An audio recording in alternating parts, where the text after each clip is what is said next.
Papis Ndiaye chef d'orchestre am di doog a yegg si Papis ñu ngi lay nuyu.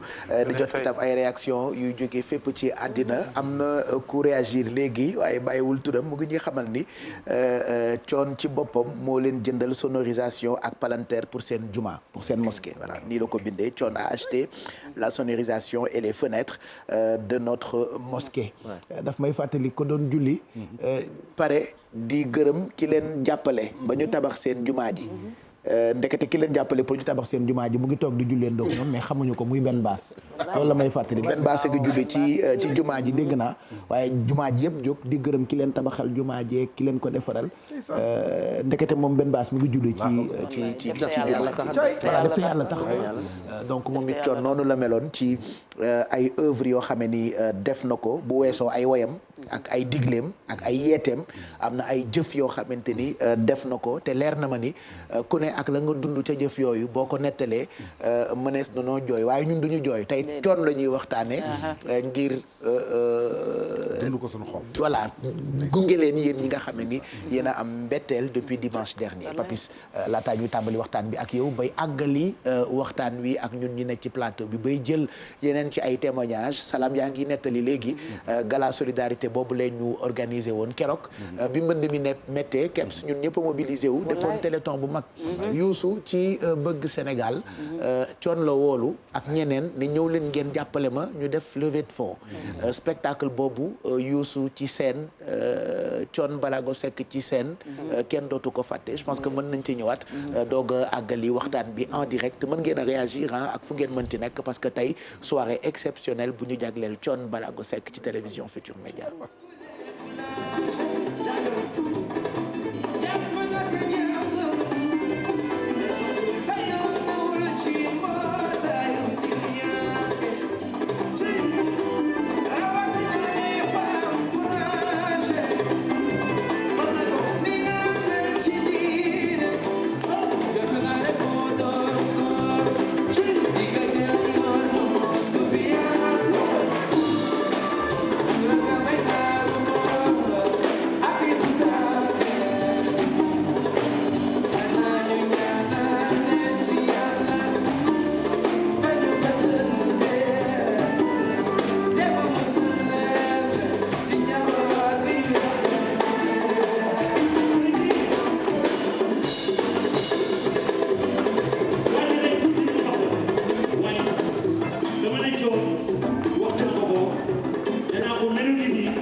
monsieur le ministre my boy ndeysaan li war a am dina am yàlla bind na bare di dimb aduna bi yàggul neexul jeex na billaay yàggul neexul nanu jàppalante ku ci man lu baax defal defal defal loxoy loxoy loxoy merci beaucoup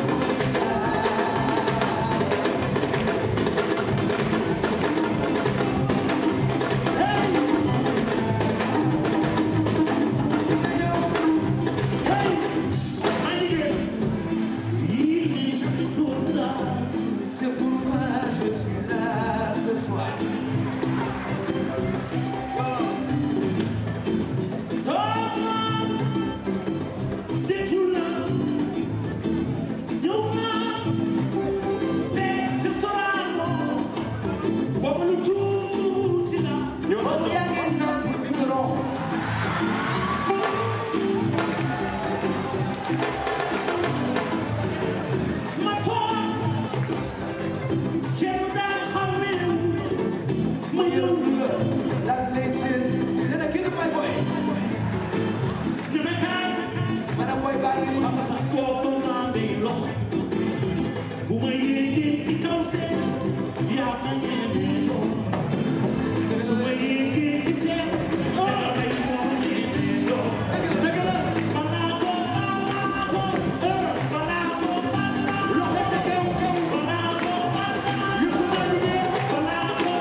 Sénégal bu ñu soxla ku ne ñëw tax si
boo dégg ñu ne diw génn na àdduna parce que lekk na wërsëgam ba mu jeex.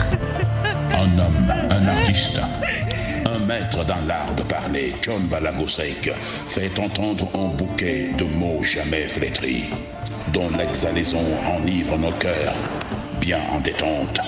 Emprisonné cette sombre matinée du 14 mars 2021 par la tristesse d'un réveil dominical hostile à l'astre du jour. Sombre dimanche. Où es-tu, soleil? ku sa wërsëg jeex nga dem. Où est le soleil? Des frissons de froideur et d'étonnement imparables réveillent subitement le passé ennobli et le présent regardit de dire juste. Le futur muet, irréparable et intenable arrête sa marche avec le temps client empruntant au porc épique son boubou qui fait peur à l'ennemi. Le retour à Dieu, dont notre maître du verbe, Thione Ballago, secoue les âmes les plus robustes et gèle toute envie. Quel réveil difficile!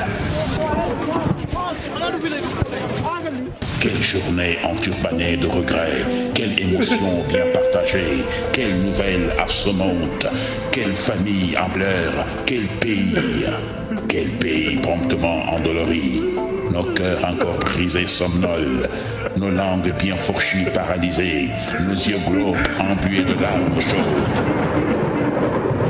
Le silence de l'esprit divagant provoque, celui des rêves et ambitions se retirant.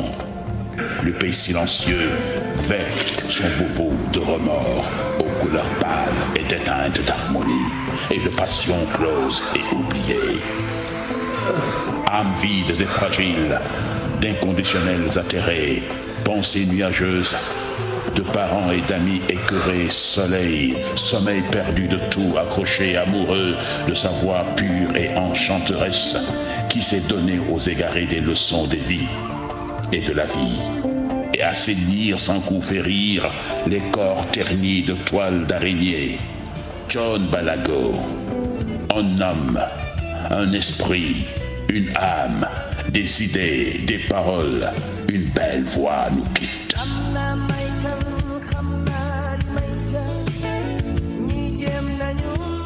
Voilà, c'est une réalisation de Pape Faye que nous remercions. Pape Faye nit ku baax la saa yu événement amee nii la koy liggéeyee yónnee ñu ko donc moom ñu ngi koy gërëm ci li nga xam ne ni réalisé na ko jagleel ko Thione Ballago Seck mi ñi jagleel guddi gi tey ci télévision Futur Média réaction yaa ngi jógee fu ne ak fu ngeen mënti nekk ci àddina ñu ngi gis lépp moo xam ci compte yi nga xam ne am nañu ko ci réseaux sociaux yi moo xam ci téléphone portable ñi nekk ci plateau bi Thione ñëpp la woon moo tax kenn ku ne rek mën nga koo jaal sa morom kenn ku ne mën nga massawu sa morom et li ñuy wax njabootam muy ay rakkam ñoom Ousmane ak it ay doomam ñoom Lamine Naar ak Momi mooy ku ñëpp jooyal warta jooy am na ay nit yoo xamante ni bu la sunu borom wërsëgalee nga bokk ci seen njaboot da ngay sant yàlla ndax am na ñu bëri ñu demandoog Thione amaana sax waxtaane wuñ leen te ñu nekkoon ci réew mi donc ñu ngi xalaat njabootam di xalaat ay soppeem fan sa clubam yi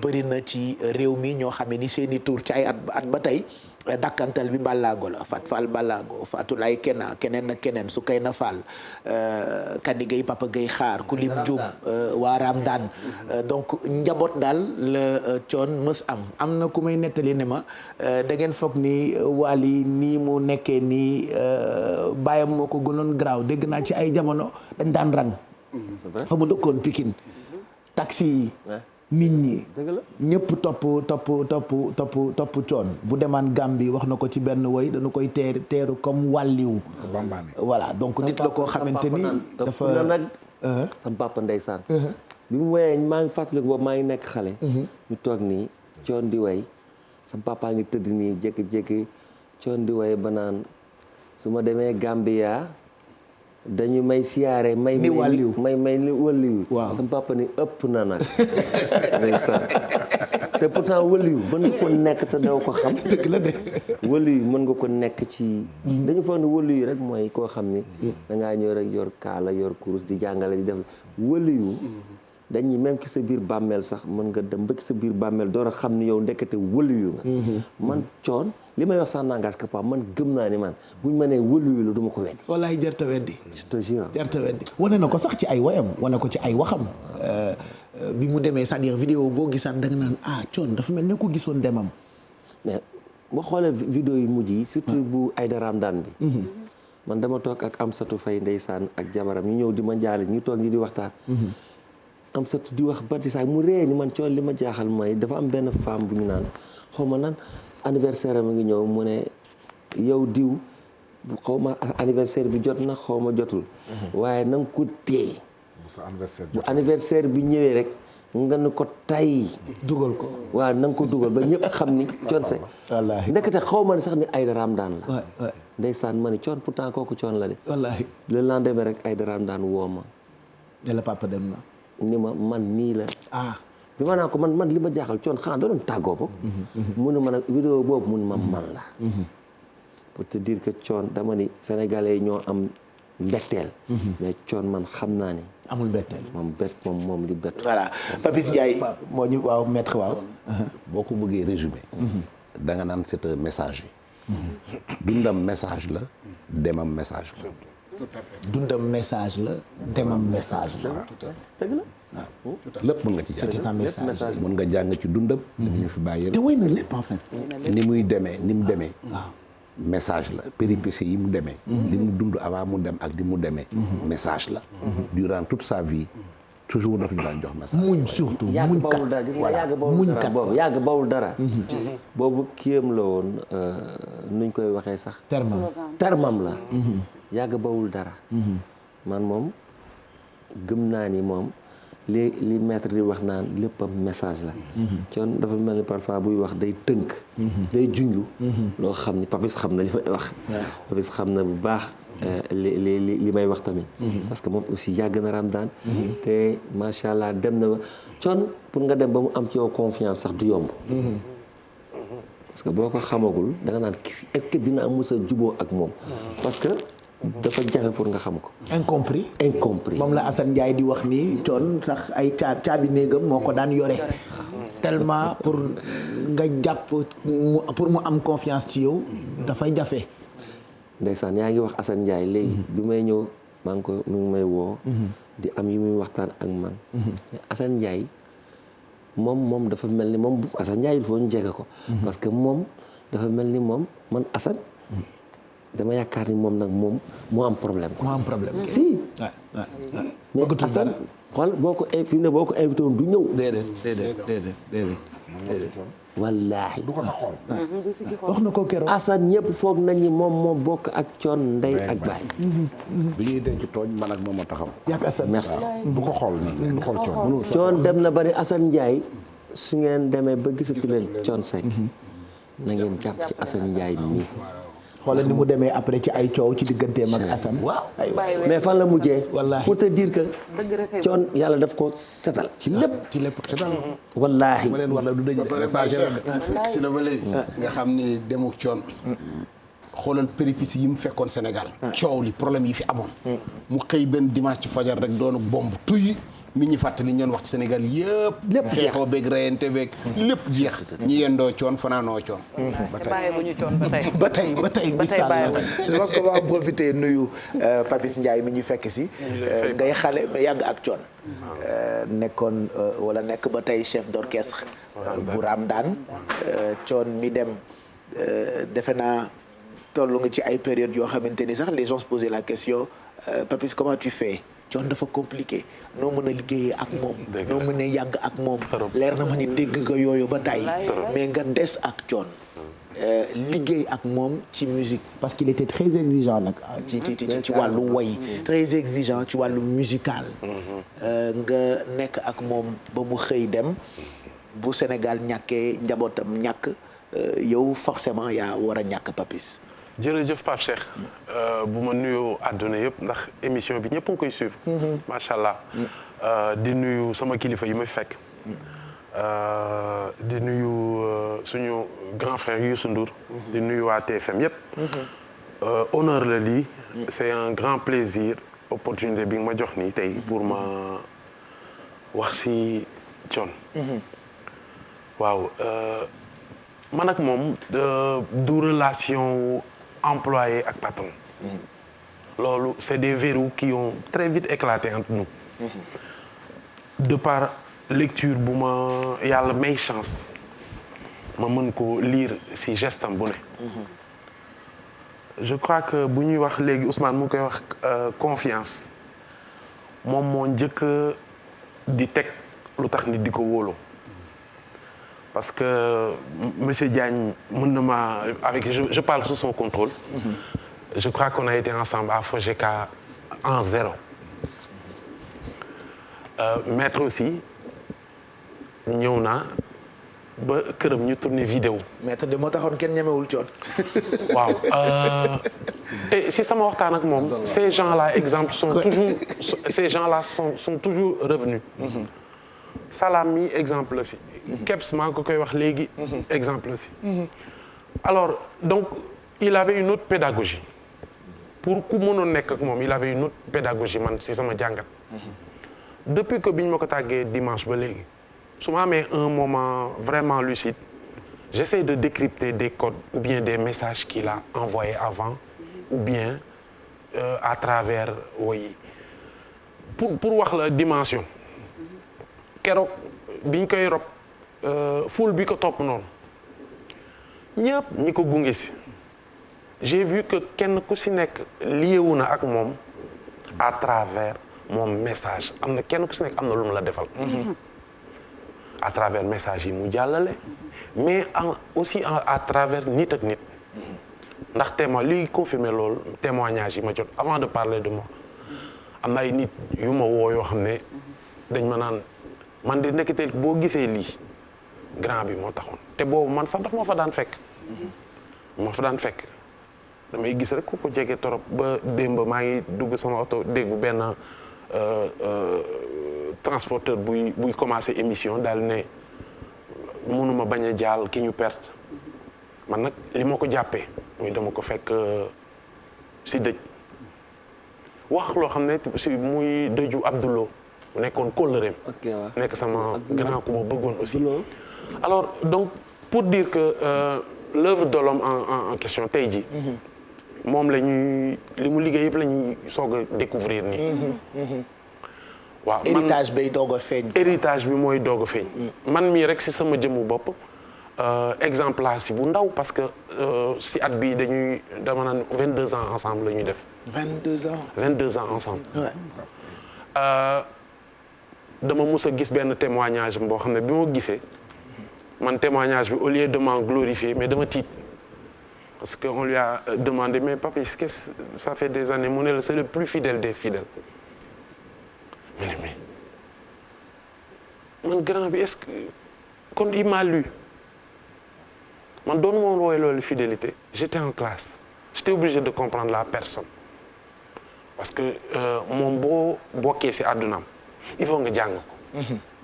école la mooy li maître wax ni Thione messager la woon. en fait mais loolu la. man bi ma ne salaamaaleykum Ramdan dama doon jàng interpréter ay gestes am. looloo tax caméraman laaj na ma ba tey non duñ la am si champ wu caméra bi.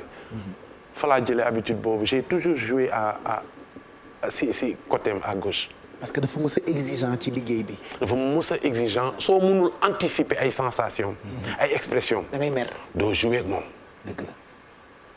te bi ma ñëwee Ramdan dafa am ñaari wax après nag man ak moom on a une histoire boo xam ne bii su ma basé woo si humour bi ñu seq dàq na ma ñetti yoon Ramdan dàq yoo xam ne man la ak moom ak ñaari seede mais dàq yooyu yëpp dama xamoon ne c'est parce qu'il m'aimait.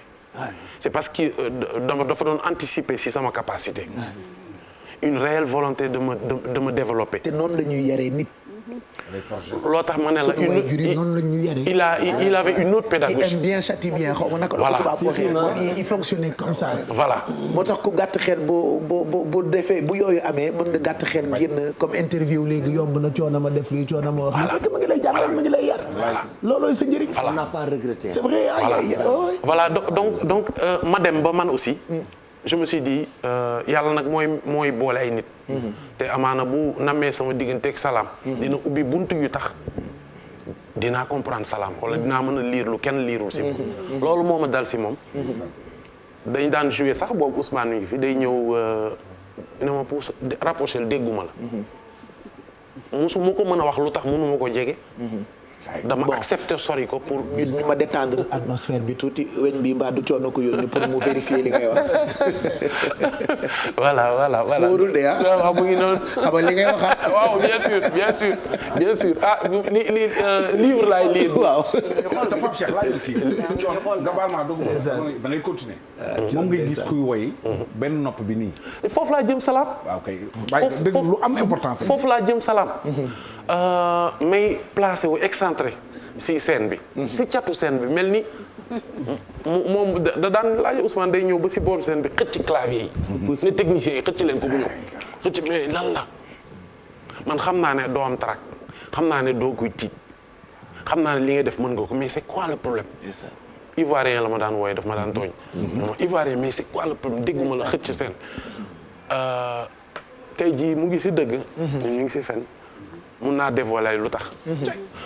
dama doon am une appréciation de toute ça parce que Thione amul représentation scénique bu extraordinaire.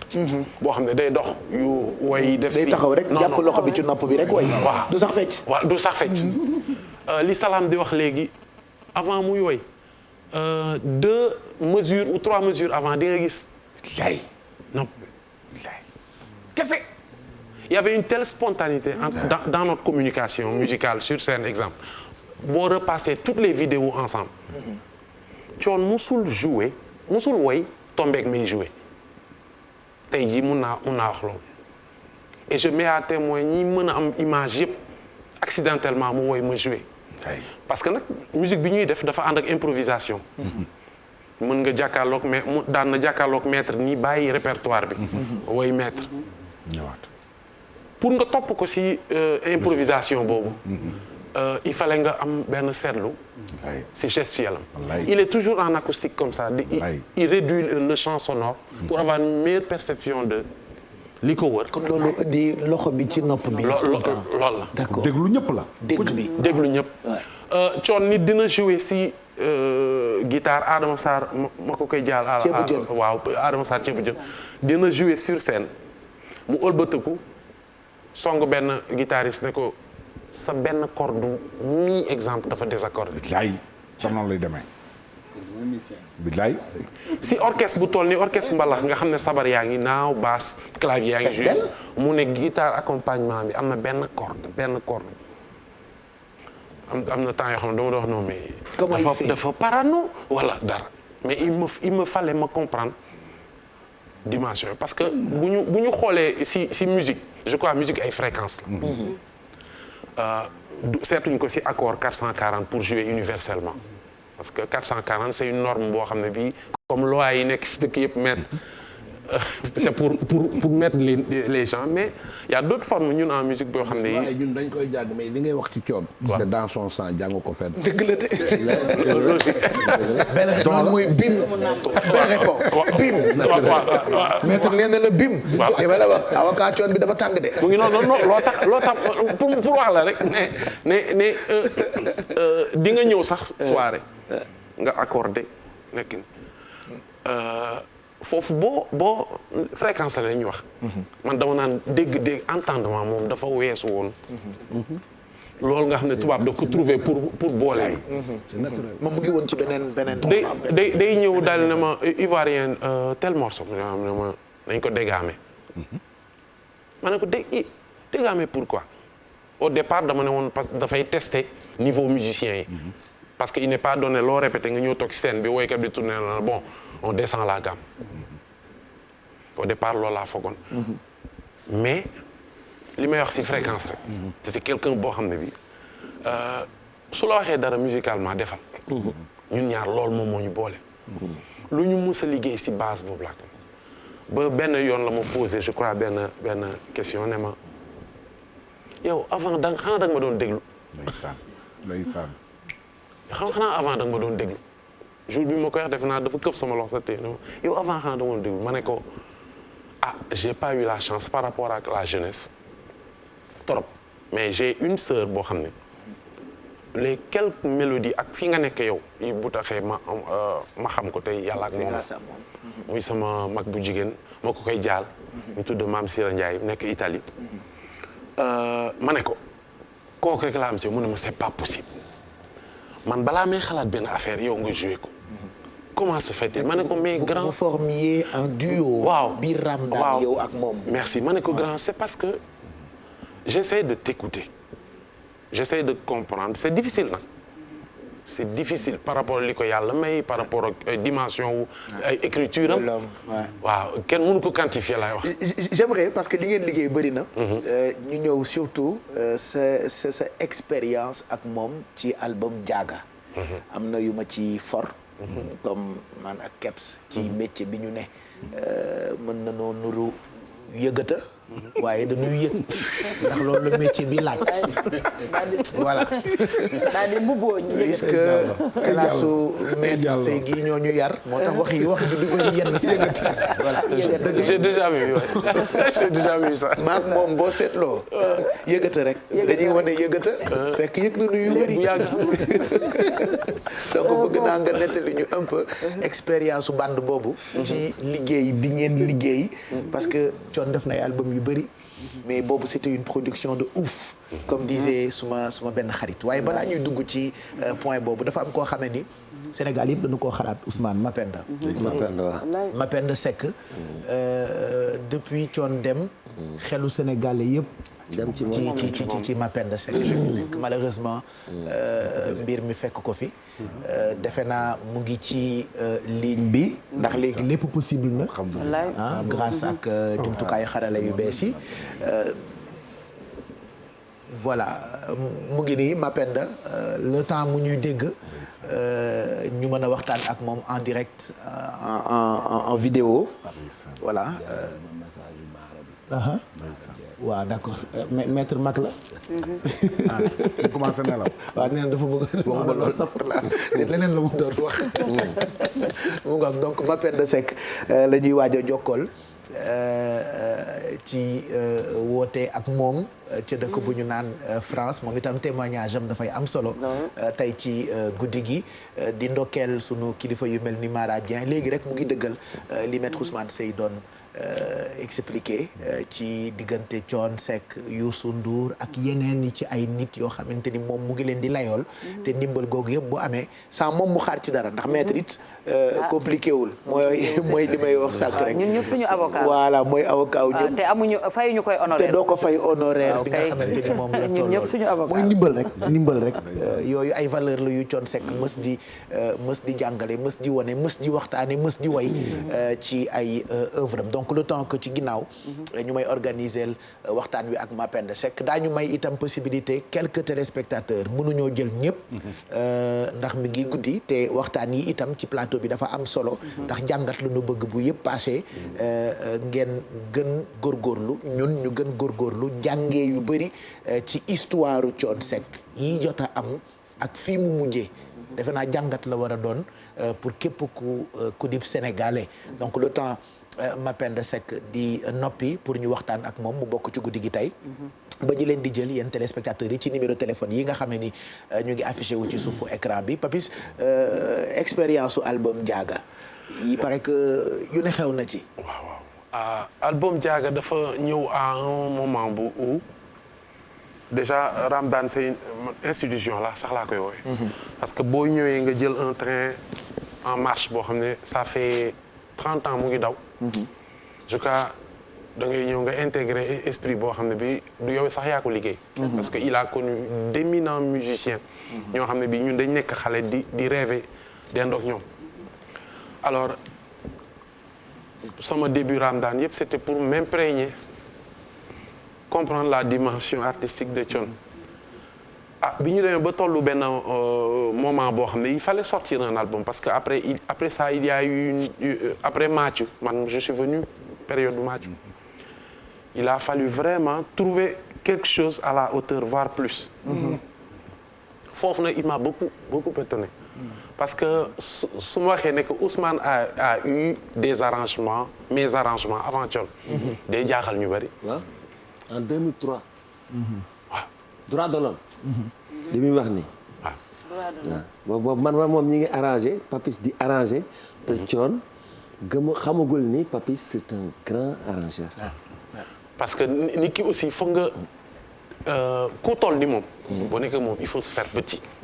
bi mu présenté album bi daf ko ne bon d'accord ayca léegi kan ak kan mu ne ko non tout Papis. non mooy bi ñuy dem di déclarer ji morceau. bi ñuy déclarer ji morceau yi PSA. léegi mu ñëw mu ne ma léegi da ngay jël morceau bi jox ko diw mu séddale par mu ne ko mais Thione li ngay séddale lépp kenn moo ko defar. mu ne ma kan la ma ne ko Papis Ndiaye ban Papis ma ne ko sa clavis mu ne Papis Ndiaye bi ma ne ko moo defar lépp. wallaay il était sincère. sincère. sincérité. donc quand il a fallu faire des albums à la suite de Mathieu on a fait Allo Petit on a fait Boule Dof yooyu yëpp on a fait Là il faut Kili ay doomu baay yooyu yëpp réédité yooyu yëpp c'était des albums bien mais benn instant xam naa ne dafa fouiller au fond de ces compositions yi gën a nekk ci xol daal di ma woo un jour ne ma dama am affaire yu ma bëgg ñu liggéey ma ne ko d'accord bon j'ai appelé mu ne ma woowuma kenn ma ne ko ah bon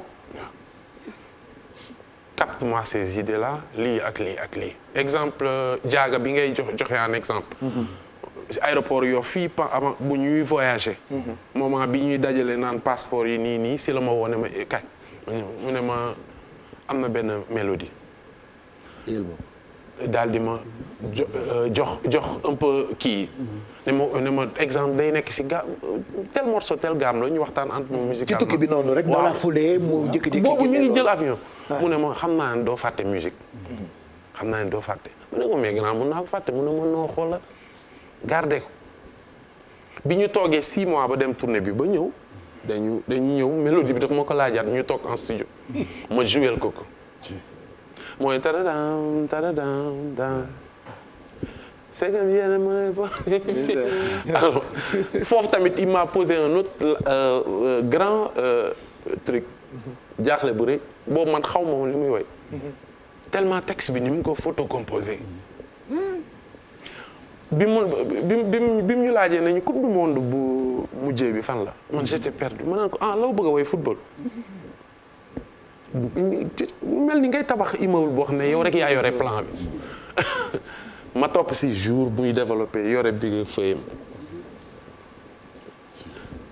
morceau bi yeggul mu ne ma nañ jël beneen muy Maria Chantal mu ne ma j'ai gardé un souvenir de taboulé boo xam ne la mélodie et puis comme tu fais un peu ivoirien ak yooyu je te laisse xoolal cherche-moi un rythme qui est ma ne ko non on ne va pas chercher des trucs yoo xam ne dañ naan dëkk bi moo ko moom il faut chercher un rythme africain boo xam ne utilisé nañ ko de l'époque mu rumba rek la moo amoon moom lañ niroole woon ñun ñëpp ma quelque chose de rumba xoolal de xam na baax li mu bëgg mu ne ma va rumba ba ma rumba ba pare mu lijjanti mu lingala ko mu woy ko en lingala waaw nga rumba mu lingala te ku ne xam ne ni rumba ak lingala mburu ak chocolat la ba lijjanti si mbalax Pape était exceptionnel man mi nekk au cours du projet j'étais ébahi dama ouais waaw donc album boobu nag mu teg ko yëpp sama loxo dafa am capacité wu toog mimer li guitare di jouer je parle sous le contrôle de Ousmane ak Salam sabar yi sax mën na koo mimer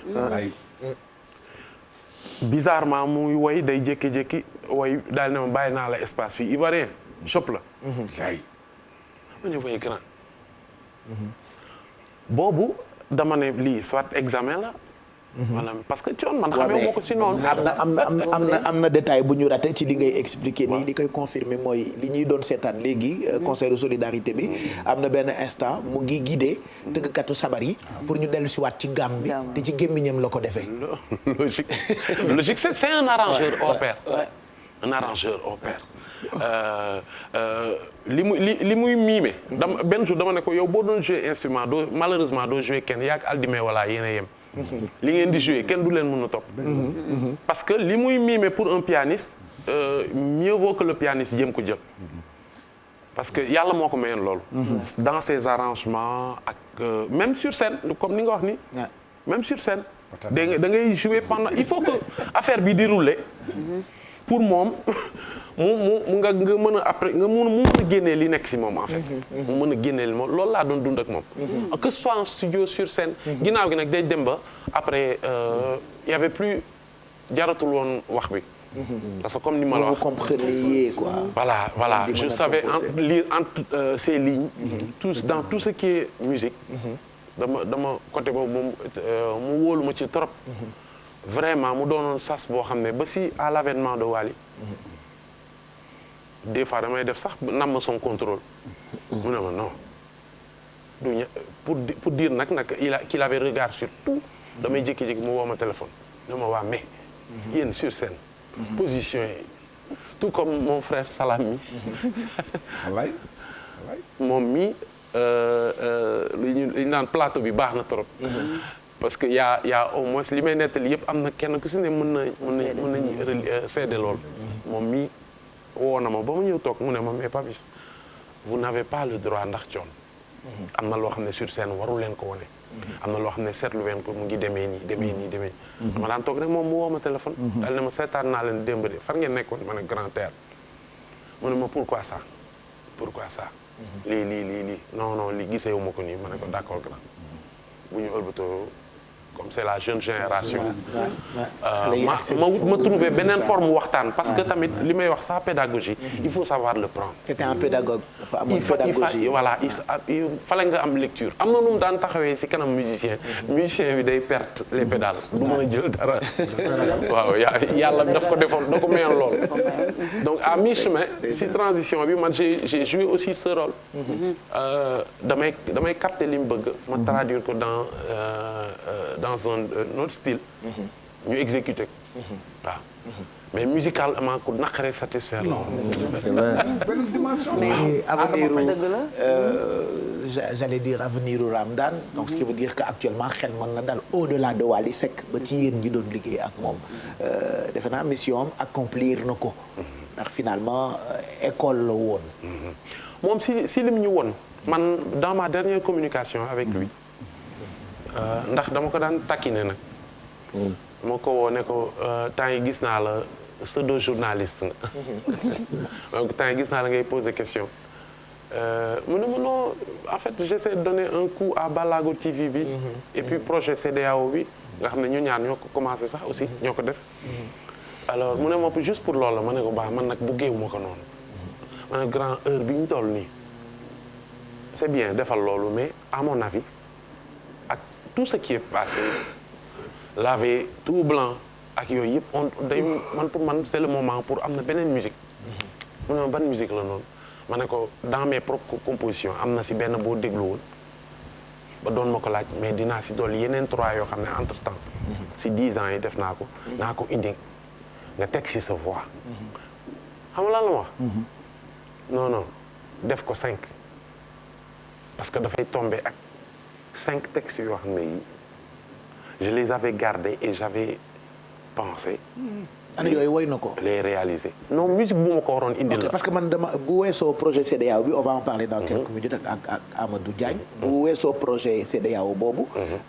dafa defoon yeneen i woy yu mu mbébatoon génne wala. waaw am na projet sang yi. projet sang yi boo xam ne boobu aussi man ak moom ñoo ko def.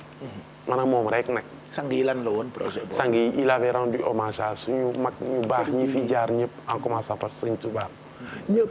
ñëpp la rendre hommage woyu comme à son habitude réfléchi et profond.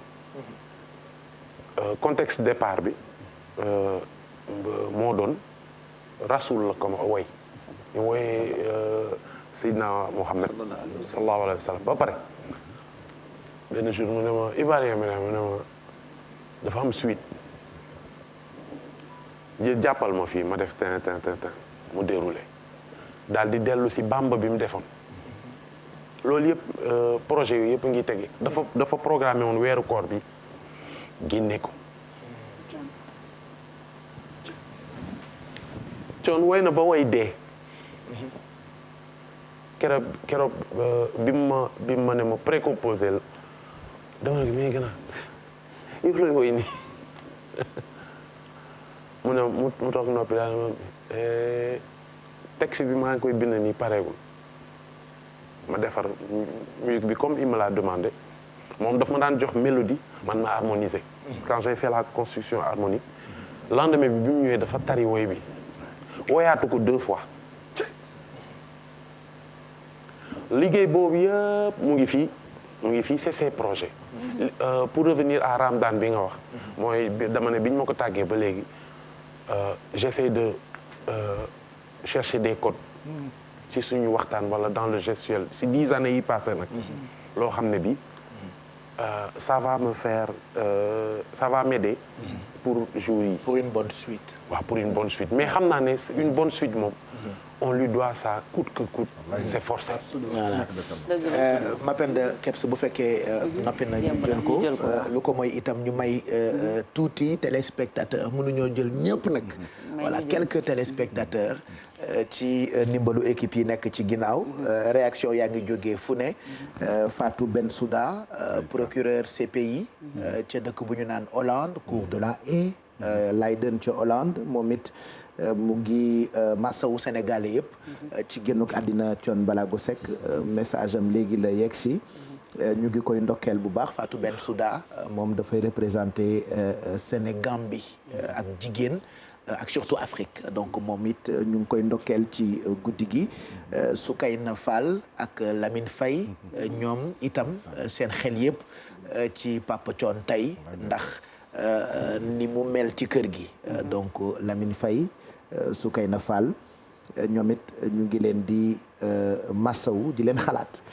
ak yeneen i yóbbante yoo xamante ni ñoo ngi koy jot depuis sànq xam naa balaa ñu koy àggali ñu jokkoo ak Mapenda ñu ngi lay nuyu Maps je pense noonu la ñu koy woowee ñi ko jege ñëpp voilà coon sax Maps la daan woowee bu dee yaa ngi ñuy dégg ñu fekk la foofu ca dëkk bu ñu naan Paris yaa ngi Toulouse actuellement coon bi mu demee ak léegi ñëpp di la xalaat ñu bàyyi la nga nuyoog sunu xarit yi ñuy seetaan et puis ñu jàll ci sa témoignage Mapenda.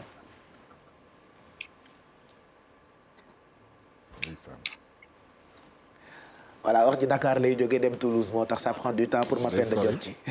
ak température bi. ouais waaw climat bi waaw ak décalage horaire donc Mapenda ñu ngi lay dégg bu dee yaa ngi. waaw Pape Cheikh. waaw.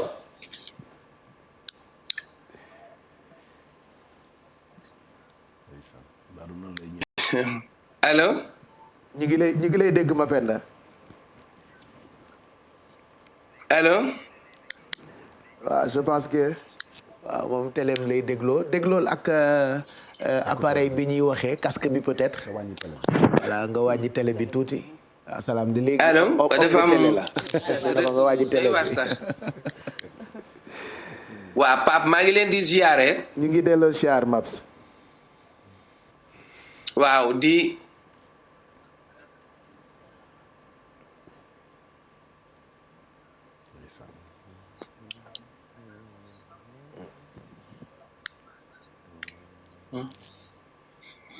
waaw télé bi kay wàññi naa ko ba zéro télé bi wàññi naa ko ba zéro donc maa ngi leen di ziyaare bu baax a baax a baax xaw ma ndax yéen a ngi may dégg. ñu ngi lay dégg bu baax. allo Pape. ah.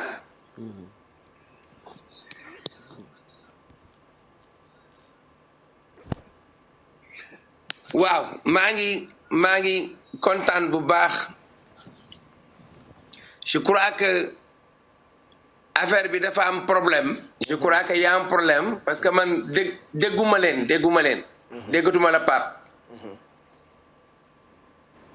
allo je t'entends pas voilà bon ñun ñu ngi la doon dégg dama bëggoon noppi pour bañ a waxaat parce que bu ma waxee le temps wax ji di jógee Sénégal di wàcc Charles de Gaulle di jël train di dem Toulouse voilà ça peut prendre du temps mais bon mën naa métti mais quand même duggee rek mën na wax moom Mapenda ay kàddoom daf ci am solo voilà te TGV bi du daw saa su ne et que ñoom ñu ngi confinement voilà mu goog donc keps dëgg la Pape Cheikh Mapenda waxam da ciy am solo lool xam naa ne dina dugg léegi mais bëgg naa ñu taxaw tuuti ci jaaga ñu ngi koy masawu bu baax am naa chance su toog dem ba këram mu def témoignage ci jëkkëram ñu teg ko ci télé ci borom këram mu wax ma wax boo xam ne daf ma marqué ba léegi koy gis ci archive effectivement waaw daf ma marqué ne ma Kebs coon yàlla damaa yaakaar ne daf ko defar rek pour man kese ne ma Kebs boo ma rombee nuyu woo ma moo tax bëgg ko woon bokk ak kenn bëgg ko woon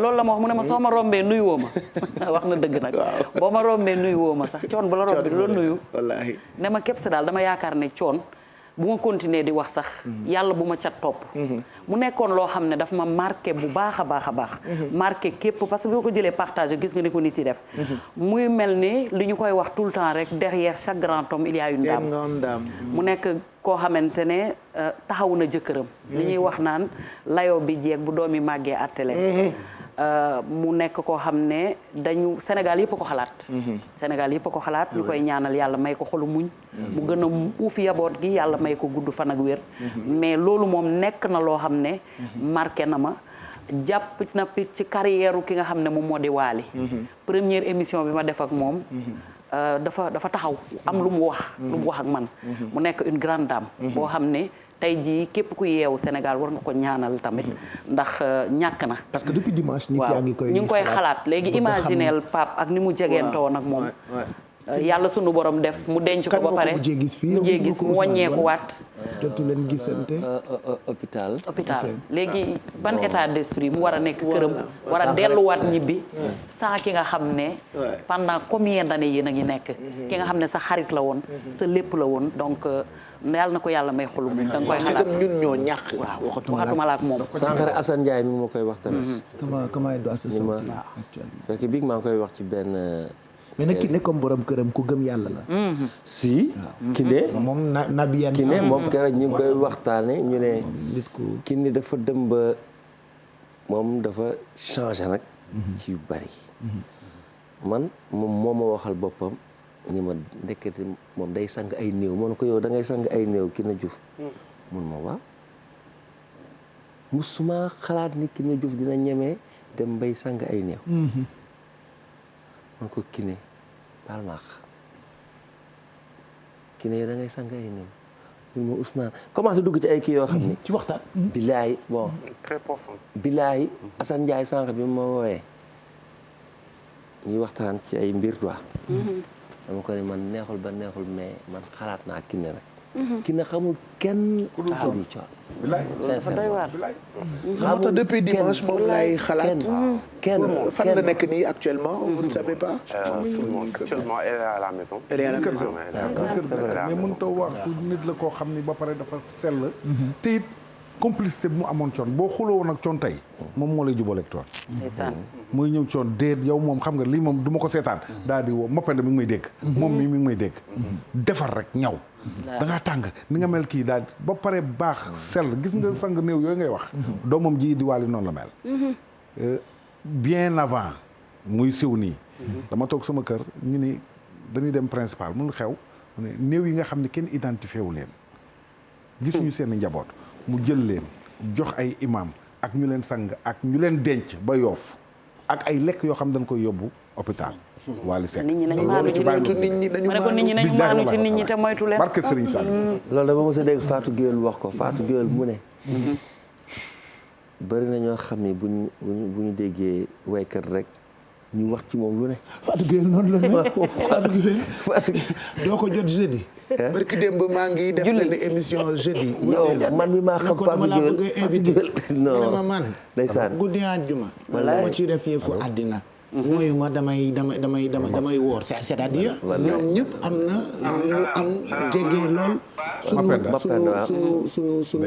sunu borom.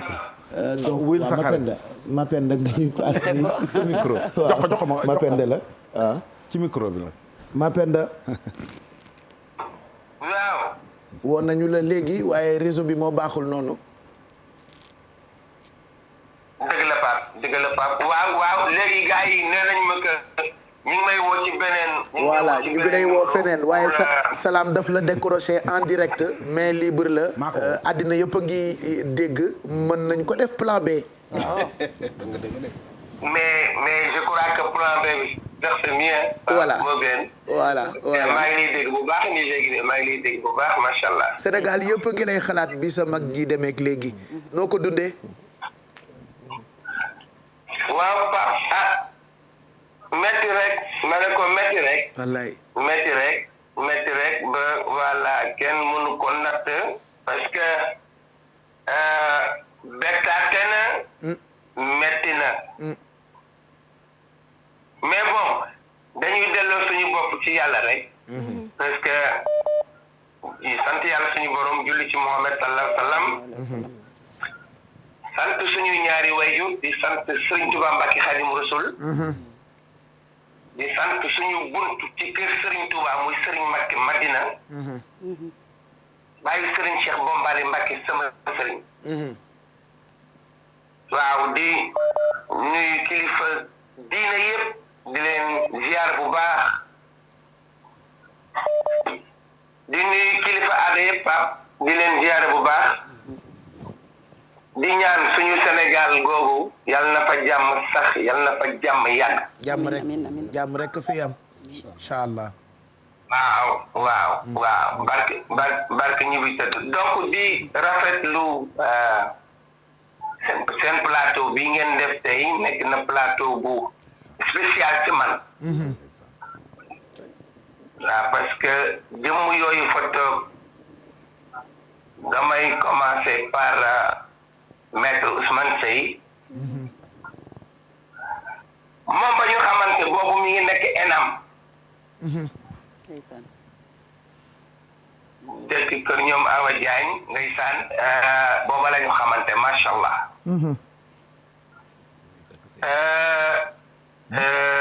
mu nekk nit bu humble nag nit bu am colère boo xam ne bii tey. bu doonee avocat. nee na bi ngay takk nabu ci kanamam la. ku mu war a doon ci àdduna.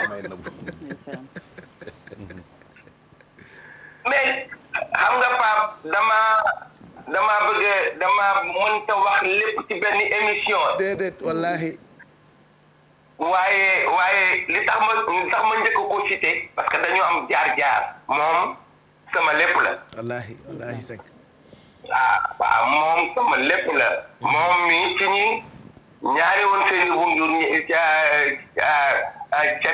ca mariage ba ca la bokk moom mi maître Ousmane mu xam ko nag. wallaahi. et puis fàttewul dara bàyyiwul dara macha allah. damay tënk rek parce que da ngeen di plateau te bëgguma yàgg. wallaahi. waa di rafetlu toogaayu monsieur Diagne. borom Fojeka. di xaritu coon waaw di xaritu coon di wëlëreem. moom it ba mu jàppee ba tey bàyyiwul ndax. Fojekam googu ku am colère ndax ba mu ko sosee mook coon ba tey at mu jot ak lu mën a xew artiste bu mën a ñëw Thione Seck ci la nekk macha allah donc te moom it dem naa ba bureau ñu toog waxtaan bi grand bi amee problème ndeysaan mu sonn ci trop loolu la ñuy nettali léegi waaw ñu waxtaan maak moom sottantey xalaat donc yal na ko yàlla voilà defal jàmm donc voilà bi ci topp mooy Jëf Caam moom di suñu jigéen ñu yàgg lool nag ba dara dul dara ndeysaan ñu xamante ak moom muy nit ku jàmbaare jigéen bu jàmbaare jigéen bu boo xam ne bi adunaan yëpp daf ko ñafe macha allah ci gàttal rek waa dem ci Salam Diallo moom sama doom la ndax maamam aji nday ngeen Kumba Joor ma nga ca àllaaxira ma nga ci dëgg maa ngi ci fenn moo ma woo ba ma ñëw fekk mu jóge Makka woo ma ca kër ga ba ma ñëw mu taaj Salam moom ne ma penda man lay mag laa te Salam mi sama sët la waaye man lay wax yaay moo ko yar waaw waaye du sama doom man maamam laa man ko man xam naa ko mam boy mu ne ma dama xool naa jàng naa xool naa ba seet naa ba sa jikko moo ma doy sa jikko doy na ma ne ma nag Salam mi maa ngi la koy dénk adduna ak alaxira dama fekkee sama wute bés ñi ngi tey mi ngi nii toog dénk naa la ko adduna dénk naa la ko alaxira kon noonu la demee mi ngi noonu toog di ma dégg voilà Papis Ndiaye moom voilà dañ koy sant rek parce que voilà di ko remercier di ko wax ni ko Papis bravo gis naa plateau yi ngay def yëpp fu ne yaa ngi fay daw macha allah donc yow Thione sa papa la sa lépp la macha allah waaw di wax Ousmane Seydina Ousmane moom sama rakk nag di ko sant ndax xale bu yaru la xale bu am diine xale bu ma déggal la te su ma ko yeewoon xaaju guddi ne ko Ousmane daay demal ma Tambacounda dina jug bàyyi fa jabaram bàyyi fa njabootam dem defal ma li ma bëgg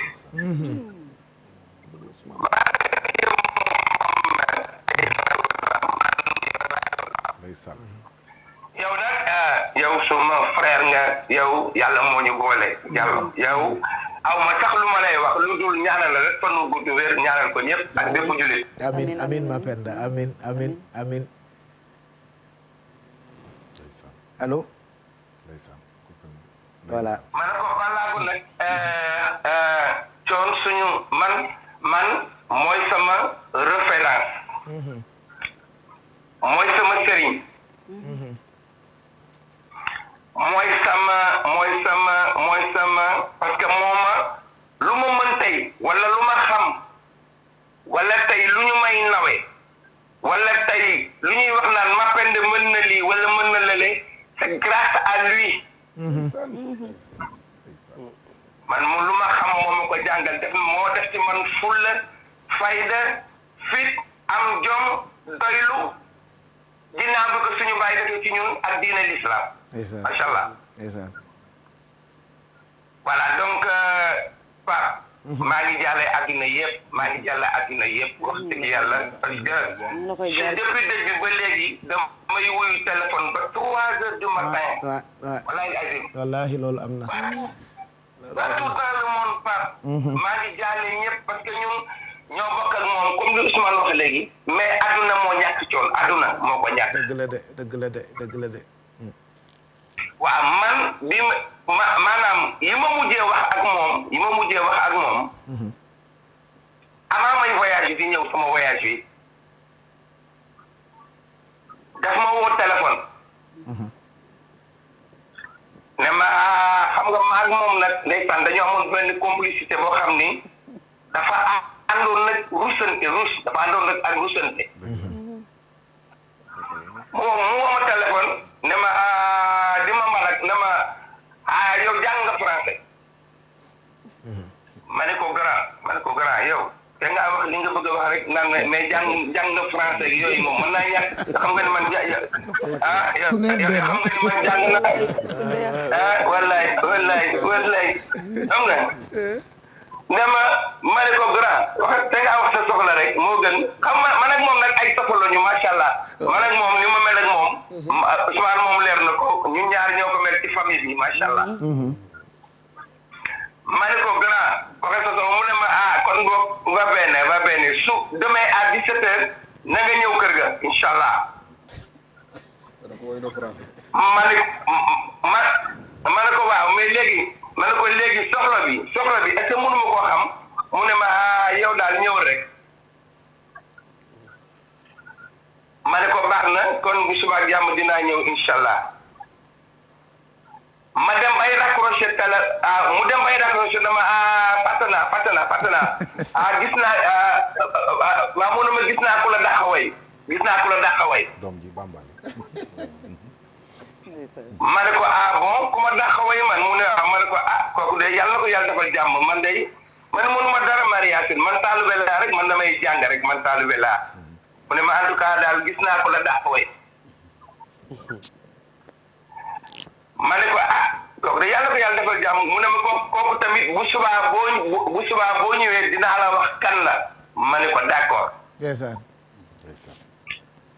te léegi sama dem këram ma ñëw dugg fekk ko ci studio bi.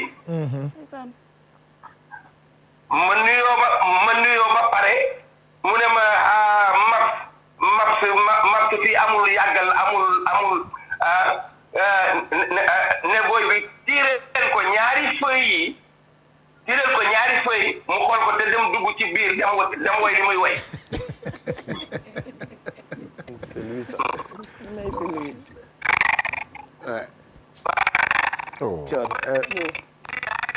dégg réseau bi waaw. ba mu nekk ay français nag. mu tëral ma ñaari feuilles Pape mu nekk ay woyu tubaab ay français. ay français waaw. tu seras waaw. waaw. après mu ne ma téye feuille mu ne ma amul toog di xaar de dama ma ne ko gara defal ndànk nag. defal ndànk nag danga maa jox ay feuille. bàyyi ma liir ko te jàng ko. te woy yi ma jox ay woyu tubaab la du woyu géwél. ma pend nag yaa fi manqué xam nga téléphone bii sax neexuñu. kañ ngay ñibbi si nag yàgg nga ci Toulouse googu ñëwal nga nekk li ñuy de vive voix.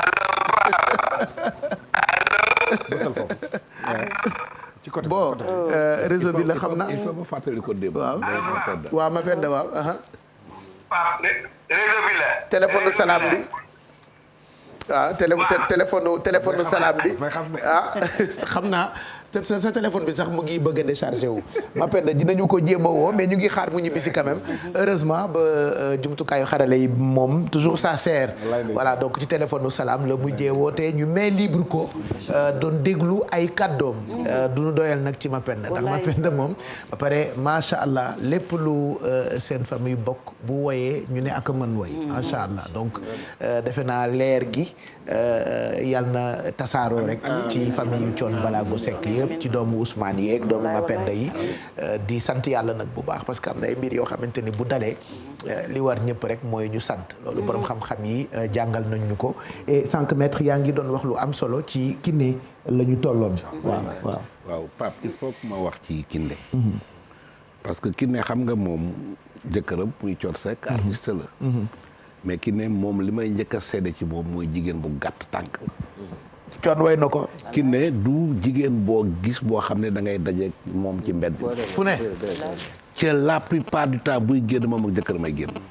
man à chaque fois Thione Seck di ma seet si guddi. day ànd ak Kiné parce que sama xariti jabar la. sama xariti tantay jabar la. maam Penda lii. maa ko présenté Thione Seck mais tey dama ko jaale Thione Seck. ba Thione Seck génne àddina léegi xippiwul. nii la ñu mel. sama doom bi ma àndal tey kër Thione Seck bu jigéen sama caat bi xippiwul. ndax ni leen Thione Seck bëggee. waaw mënuñ koo imaginer même sama jabar elle est fondue tey biñ demee kër Thione mais seede de Kiné jigéen ju baax la. jigéen bu uuf ay njabootam la. ganu duñ koy gis sax muy génn léegi peut-être que Waly bi nga xam ne doomam la. te ñëpp xam nañ diggante ak moom. yenn taay sax Waly buy tëgg yenn saay sax Kiné génn loolu moo tax. mais bu njëkk ba. kenn daaw ko gis. kenn daaw ko Thione Seck du tëggee. woy na ko ci jaaga. moom presque seexu Thione Seck la. moom la xam moom la miin. ca tey vraiment. am na lu ko métti. mais ni ma gisee ay doomam yi taxawee. seen baay. même ñu jigéen ñi. muy Bintu. ak Muumi ak rakki Aïcha ak rakki Waali Mohamed. xam naa ne dinañ taxawu seen yaay. waaw mais ni ma leen gisee dinañ taxawu seen yaay. ba seen yaay vraiment xaw a xolam giif. parce que aussi doom yoo xam na lañ. doom yu responsable lañ. man seen taxawaay bi ma gis. seen baay génnee àdduna. naw naa leen ci. te xam naa ne leen war seen diggante seen dañ ko def parce que seen yaay moom wax dëgg yàlla. bu ñu buggee wax dëgg rek. mooy nekkatu. bu ngeen buggee dégg dëgg rek. mooy seen yaay boobu ma nekkatu. mënul xalaat ne. Thione Seck dem na bàyyi ko fi. loolu mënu ko supporter. mais nag alhamdulilah rabil alamina bi mu amee ay doom yu jigéen ak yu góor yoo xam ne suba ak ngoon ñu ngi koy taxawu di ko dëfal. loolu mooy alal njaboot. Mapenda man presque ni ma mel ak Thione Seck laa mel ak moom. maa ngi koy wax léegi ne ko frère foog naa jabaram bu njëkk muy Seynabou Ndour. di rek Youssou Ndour. ci ñu ko ñaani war laa bokk. parce que Seynabou boobu. daawul jóg suñu kër Mapenda mu ngi koy wax léegi man Pointe laa dëkkoon sama kër Turandoo. ba nekkee fii université. sama toon dafa am ay Cheikh Adama ak Awa Diagne. ñooñu xarit yi Seynabou lañ. foofu la Mapenda gisee Seynabou ba takk ko. donc man ñi dox ci sëy ba sax ci laa bokk. ca bañ ko takkee fekk man ma am jabar. toujours Mapenda sama kër ak Seynabou dinañ fa añee dinañ fa reere dinañ fa ndékkee. boobu ba léegi nag moom bàyyiwuma Mapenda wax dëgg yàlla may na ma cër. sama xarit la te day yëgoog moom Assane Ndiaye mi ngeen di gis noonu la ma bëggee noonu la mel ak moom comme Ousmane bi ngeen gis extra moo tax buñ ma laajee ci affaire Thione Seck dama naan Thione Seck du ma avocat yam du ma sax xaritam dépassé naa foofu mbokk lañ parce que bu ngeen demee ba nga xam ne seen jabar yi nii lañ mel seen doom yi nii lañ mel samay ay doom ak doomi Thione Seck du ñu bàyyante biñ dencee Thione Seck ba pare tey bi ma demee kër Thione Seck par exemple am na ci kenn koo xam ne dafay liggéeyal Thione Seck moo yoree Balago TV bi. le lendemain. biñ suulee Thione Seck ba pare sama taaw. ñoom bañ demee ñoom Waly bañ demee ci armée fa lañ fekk sama taaw ci tomb. ci barab bi waaw. ma muy dem tàgguma moom sama taaw biñ suulee Thione Seck ba pare le lendemain dafa xëy. di dem di siyaare tomb bi kooku mu ne ma sa doom fa la ñu fekk ak Waly te bi mu ñëwee waxuma ko sax nga xam ne kii bëgg bi mu bëgg Thione Seck doy na waar ki ma leen di wax muy Mapenda kooku ni mu bëggee Thione Seck amu ci sago ba léegi donc vraiment ñu ngi koy ñaanal yàlla yàlla xale la ko àjjana ca moom yaakaar allahumma amin ñu dem 2008 Bercy boobu Youssou ak Thione Seck ci même scène événement la woon. wallaahi.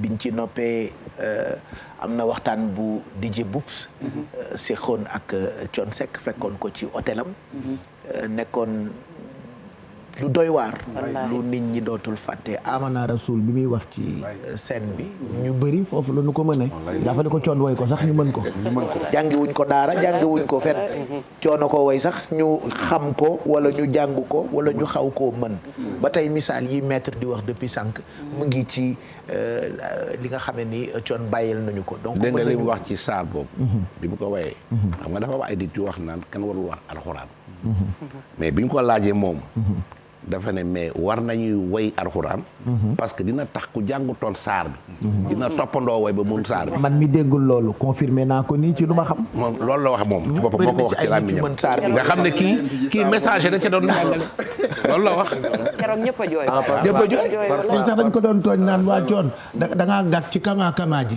amuloo ku la gàggante mu ne ma waaye sa patron munoon na maa gàggante te na nga fexe ba boo demee bu ma ko nuyul sax nuyul ma njaga moom dafa bëggoon njaga c'est-à-dire loo ko mënti wax dina ci boole humour boo xamee ni li mu lay wax non seulement day yenn maanaa waaye doo mer te keroog bersem boobu ak Youssou itam kenn dootu ko fàtte mën nañu ñëwaat ci image yi fàtte xaju fi de waxtaan wi nga xam ne ni DJ Boubs ca yooyu jamono seqoon na ko ak Thione Ballago Seck 2008 la woon et puis ñu ñëwaat ci ambiance su Bercy boobu noonu hôtelu Thione Ballago Seck di ndaanaan ci Sénégal di soppee Sénégal ñëpp xam ko ci Sénégal ci musique sénégalaise ndax fu mu ko yóbbu moo sori tey mu ñëw bokk ci li nga xam ni moom moo di victoire musique sénégalaise victoire musique africaine bi am ci Paris muy Bercy 2008 ci wetu Youssou Ndour ak Super Étoile doon ko laaj Thione lan mooy maanaam sa taxawaay tey fii ci Paris ci événement bi nga xam ne moom la sa rakk Youssou Ndour di organiser. bien xanaa d'abord sant yàlla bi ñu ko talee ñun ñëpp bi ñu ko fekkee ñun ñëpp je me réjouis à ce que moom que Bercy bi Thione Seck soit l'invité d'honneur comme on le dit dans la presse effectivement li nga ko waxee noonu la rakk la ci man alors man ak Bercy ou sans Bercy je devais être là le 29 pour jouer benn alors à partir d'où je réponds à partir d'où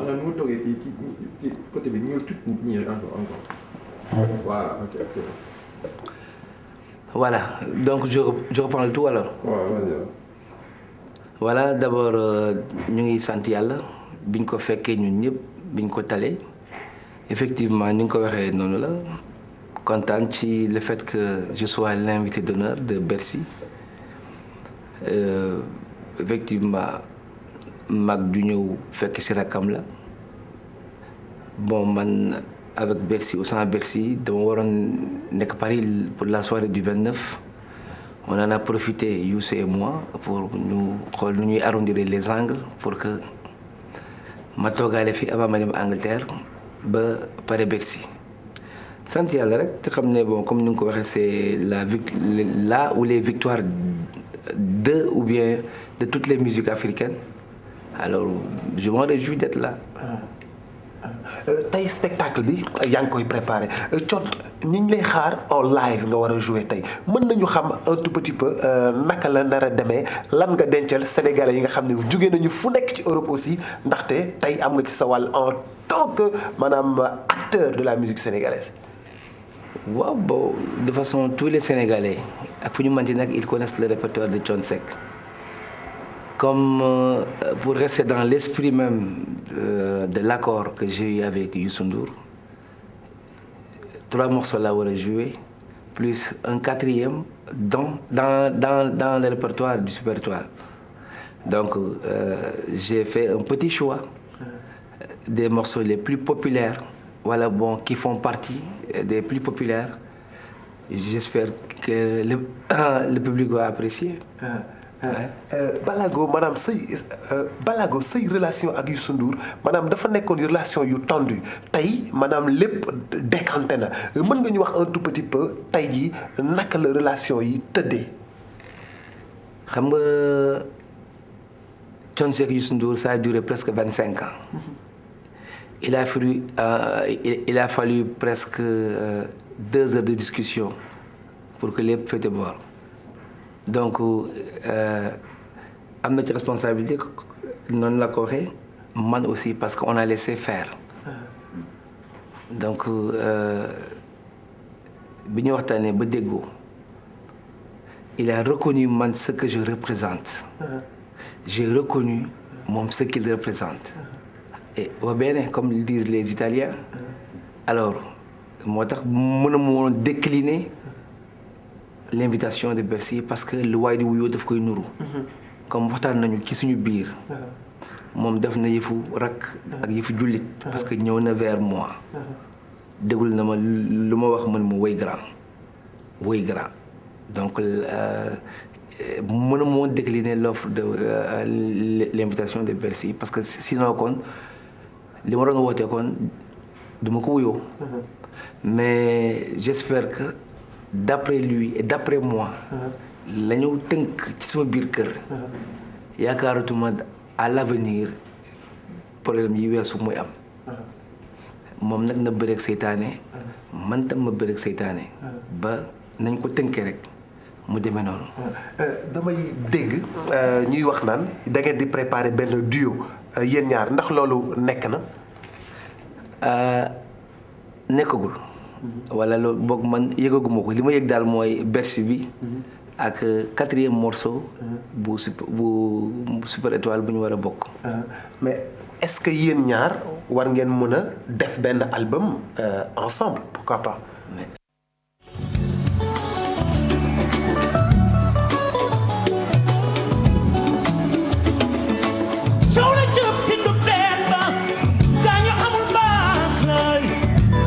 bàyyi leen dégg na ak foog na balaa gu ndume yaama gis nga ni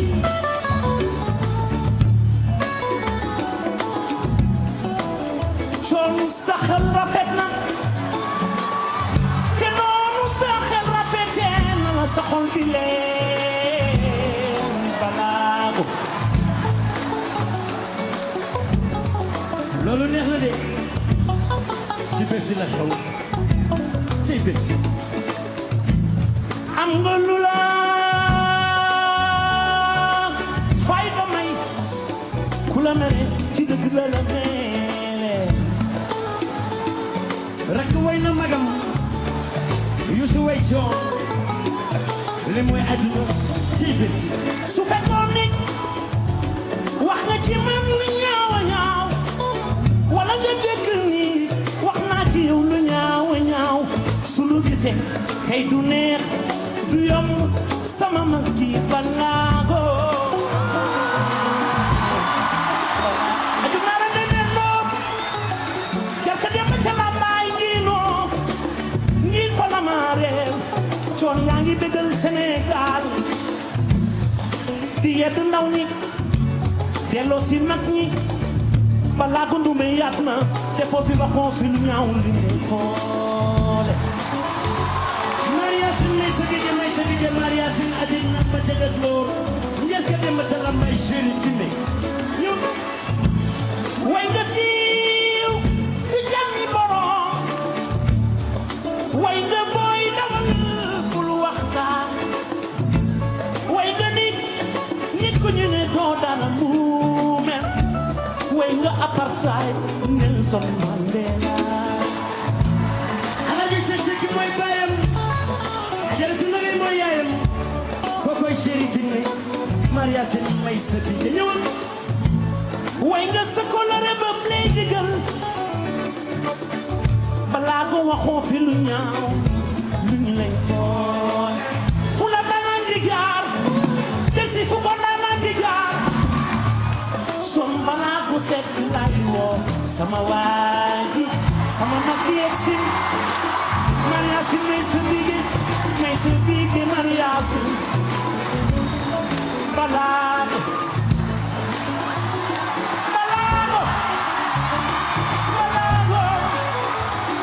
way ba siiw du jàmmi borom balaago way nga ni ko dara du mel wax nga way nga apartheid Nelson Mandela Balago Bersengini Balago Bersengini Fuko nanangigar Fuko nanangigar Fuko nanangigar Fuko nanangigar Mesdames, Mesdemoiselles, Messieurs, je suis très content ce soir, très ému d'avoir sur cette scène de Bercy qui est en fait un cadre dans le cadre de la musique africaine et plus particulièrement du Sénégal. Et cette personne qui est là, c'est l'un des plus grands chanteurs d'Afrique qui est là, Thione Ballago Seck. ko koy doomu lay dam jo jaaykatu wurus bi ci Thione ma ci ñëwal tey ngeen yëgg dëgg nag You Essa bala bi jëlal bi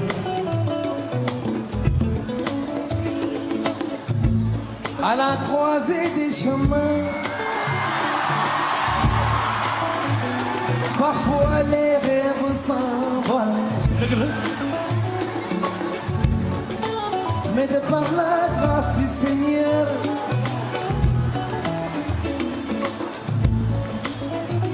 you par la grâce du Seigneur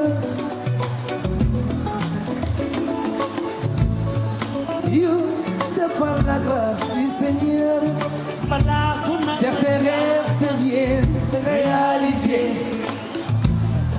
déggal loolu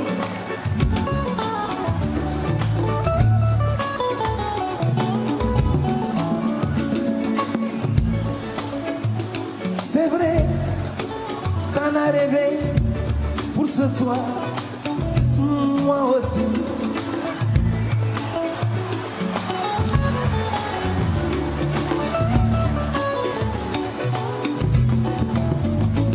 waaye alhamdulillah rabbil alamin maa ngi sant yàlla buur bi mi ñu boole